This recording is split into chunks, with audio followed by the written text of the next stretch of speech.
Hello, everyone. Today, we're going to focus on two extremely critical topics that are currently the most closely watched focal points. One is how President Trump's historic Middle East peace agreement was achieved and whether this agreement can truly be realized. We now see a good start, but the real focus moving forward lies in whether Hamas will automatically exit the historical stage.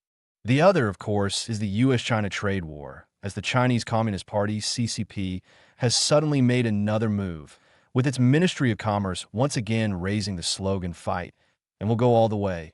Talk, and the door is open." Many people think this isn't signaling another hardline escalation to continue the fight. Will the US and China truly come to blows? I must emphasize one point first. At this stage, the essence of the US-China trade war is actually a reflection of the CCP's internal power struggles intensifying to a fever pitch.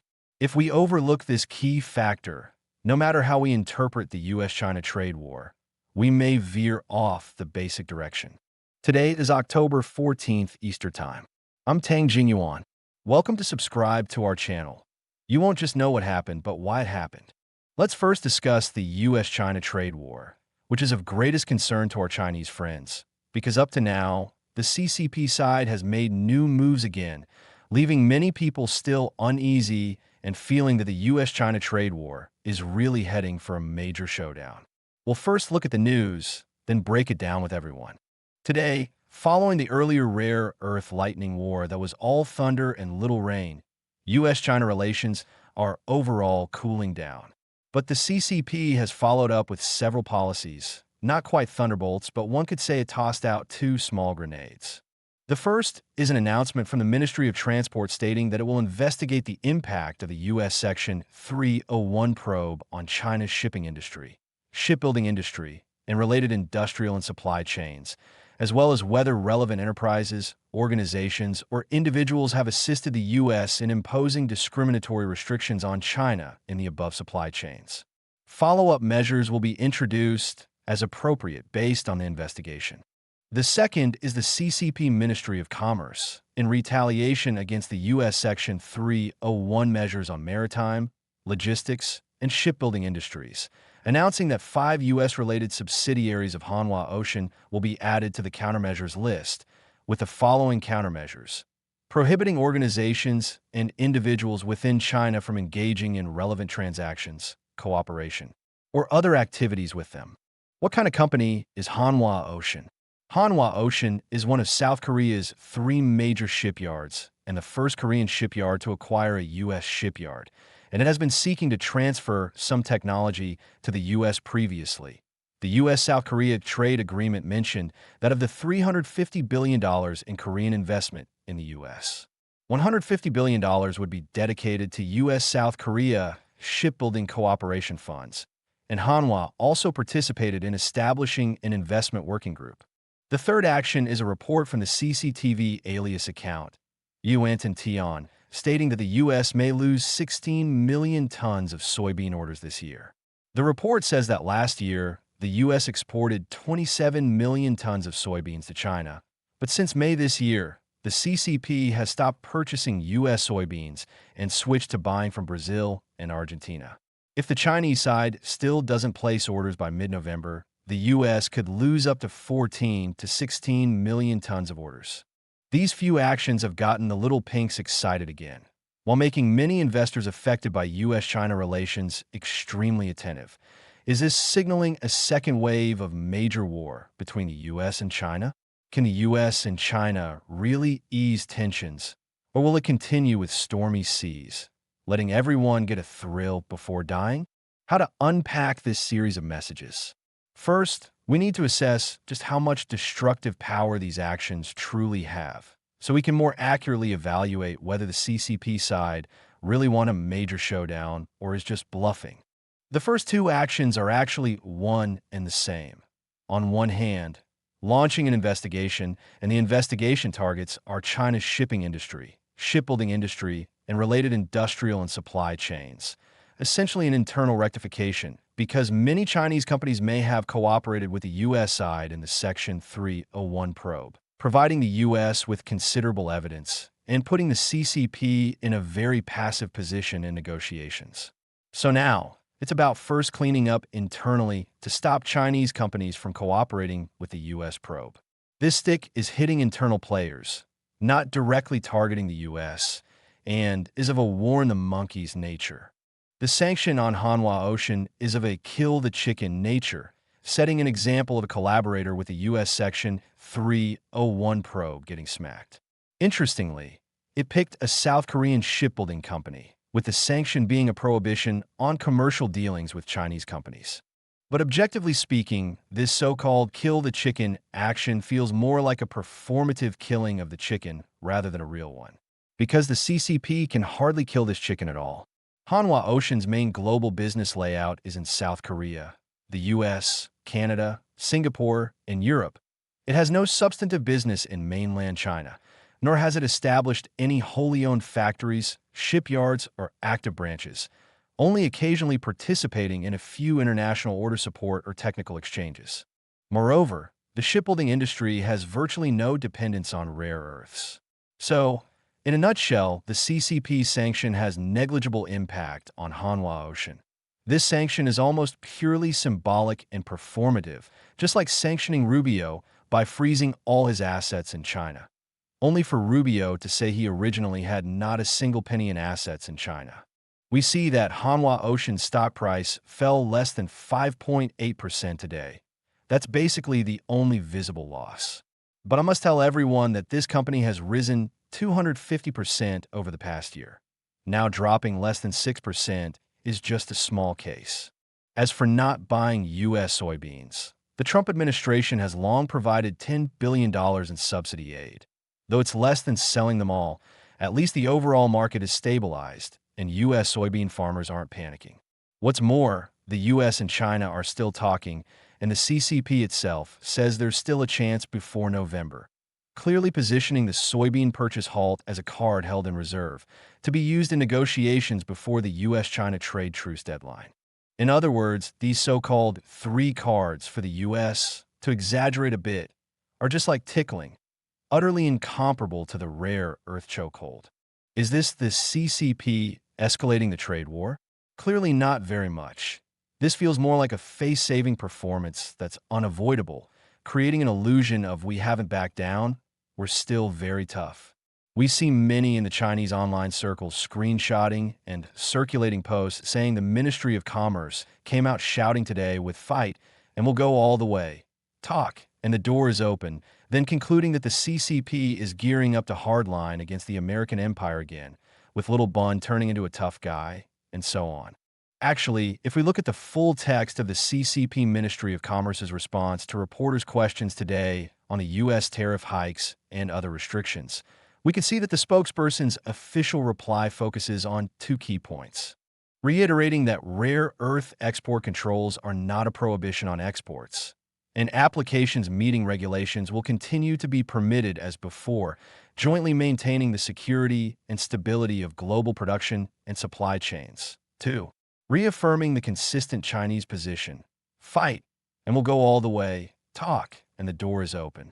Then, using a long passage to emphasize that on the basis of mutual respect and equal consultation between the U.S. and China, they can certainly find ways to resolve the issues. The two sides held a working-level meeting yesterday, so they hope the U.S. side continues to move toward each other, safeguards consultation outcomes, continues to leverage the consultation mechanism, properly manages differences, and promotes the healthy, stable, and sustainable development of U.S.-China economic and trade relations, and so on. Viewing the full text objectively, I must say this tone isn't high at all. It basically fully repeats the Ministry of Commerce's Sunday press remarks, with the only difference being the re-emphasis on fight, and we'll go all the way, talk, and the door is open. But I think this is more like finding a face-saving step for itself. Hardly like a reversal to grit teeth, roll up sleeves, sharpen knives, and charge back into battle. This is the CCP side's performance. Now let's look at the U.S. side's performance. The most eye-catching news from the U.S. comes from Trade Representative Greer. This afternoon, in a CNBC interview, he stated that the meeting between President Trump and Xi Jinping is still planned, saying we have a plan and a scheduled time, but he provided no further details.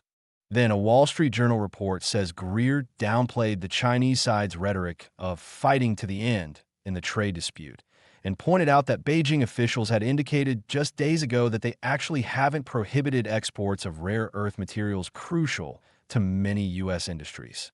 The report says this is the strongest signal yet that, after Trump's threat of 100% tariffs on Chinese products, both sides are trying to ease the latest trade dispute. After Greer's remarks, U.S. stocks continued to rebound from declines. Even weightier is Treasury Secretary Bessent's similar signal today. He publicly stated that the U.S. imposing 100% tariffs on China isn't necessarily going to happen, and that the U.S. and China will hold working-level meetings this week, with a Trump-Xi meeting still possible in the coming weeks in South Korea. The two sides can avoid escalating the trade war through negotiations in the next few weeks, and so on. https://trade-trump-tariffs-market-economy-export-world-china-market-economy-883841D. Very interestingly, Bessent said yesterday that Xi Jinping may not have been aware of this rare earth control policy announcement. And a U.S. official stated that power struggles between different departments within the Beijing government are affecting U.S.-China negotiations, saying there are internal contradictions between the Treasury and Commerce ministries, with the Commerce Ministry faction, including Li Chang'an, taking a more provocative, hardline stance mainly from the Commerce and National Security ministries. Of course, it's not surprising at all that U.S. officials like Bessent have zero basic understanding of the CCP.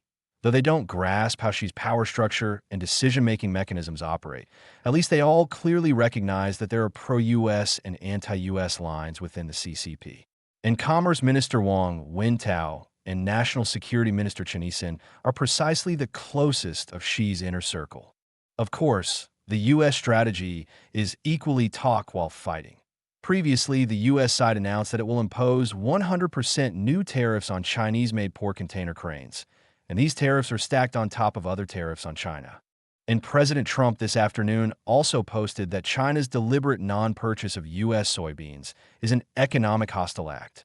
Therefore, he is considering terminating business with China in edible oils and other trade elements, such as producing edible oils domestically without needing to buy from China.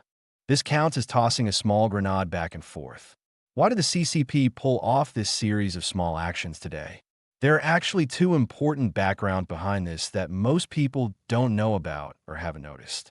One is that starting yesterday, the World Bank and International Monetary Fund annual meetings will be held for a week of activities, and yesterday Bessent explicitly stated that the U.S. and China will hold working-level talks during the annual meetings. In other words, the CCP tossing out two small grenades is most likely related to this week's working-level negotiations, essentially manufacturing a bit of bargaining chips. The other background is that both the U.S. and China are starting today to impose port fees on each other's country's ocean shipping companies. We've discussed this issue. Chinese ships and U.S. ships differ by several orders of magnitude. On the surface, it looks like reciprocal policy, but in reality, the U.S. collects hundreds of times more in fees than China because the U.S. produces so few ships itself. So the CCP announcing sanctions on Hanwha Ocean today, in Bloomberg's words, the CCP wins face but loses substance. So, has everyone seen it clearly? To sum up simply, the truly bone-breaking, close-quarters brawl between the U.S. and China is, in fact, still in a paused state. Now both sides are substantively cooling down, while maintaining surface-level non-compromise. And the reason the CCP side suddenly short-circuited, flipped the table, and then quickly regained sanity. This change actually reflects the high-level power games. At least up to now, I think Xi has not yet regained the dominant position he had at the time of launching the war. Of course, the CCP's behind-the-scenes black box deals and games continue. What will happen next is hard to predict, and we'll closely follow and monitor developments to bring everyone timely and objective reporting and analysis. Next, we'll talk about Trump's Israel-Palestine peace agreement. Strictly speaking, this is an Israel-Hamas peace agreement because the true protagonist on the Palestinian side is Hamas. Up to now, Israel's last 20 surviving hostages have been released home. Israel has also released nearly 2,000 Palestinian prisoners and withdrawn troops from some areas. This marks the successful completion of the first phase of Trump's 20-point peace plan. From any angle, this is Trump's historic achievement. This achievement has even earned effusive praise from Trump's lifelong rival, Hillary Clinton, who gave it high marks. I saw a veteran New York Democrat choking up and tearing during an interview, saying he never dreamed he could witness this day. Peace has truly arrived.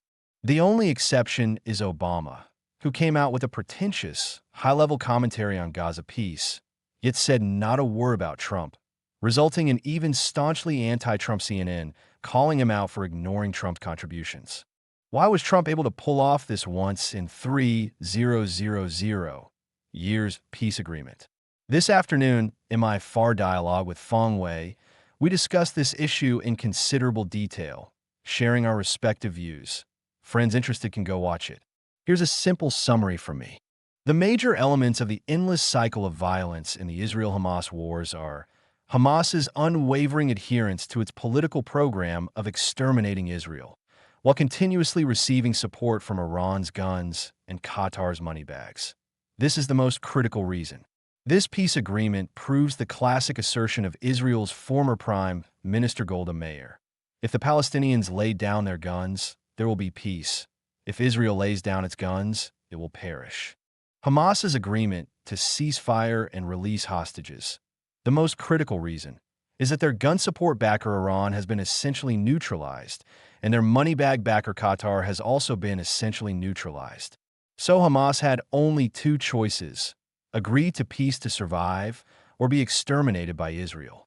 In other words, through supporting Israel this time in crushing Hamas and Hezbollah, with Syria having a regime change, and even Iran nearly toppled by U.S.-Israel joint effort, this has made all countries around Israel see clearly that exterminating Israel is absolutely impossible. The only choice is peaceful coexistence and normalizing relations. Once this exterminate Israel political correctness is broken, the historic opportunity for Middle East peace emerges. The reason Trump's 20-point agreement has unexpectedly garnered unprecedented unanimous support truly lies here. Of course, the latest news shows that Hamas spokesman Qasem announced in an interview last night that Hamas publicly acknowledges it will reject all Israeli demands related to weapons. They have no intention of disarming or relinquishing power in Gaza.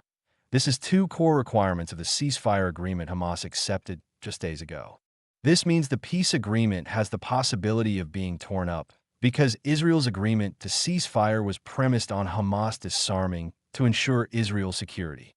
So if Hamas, recklessly thinking it can catch its breath and stage a comeback, the next step will likely truly be a disaster of annihilation.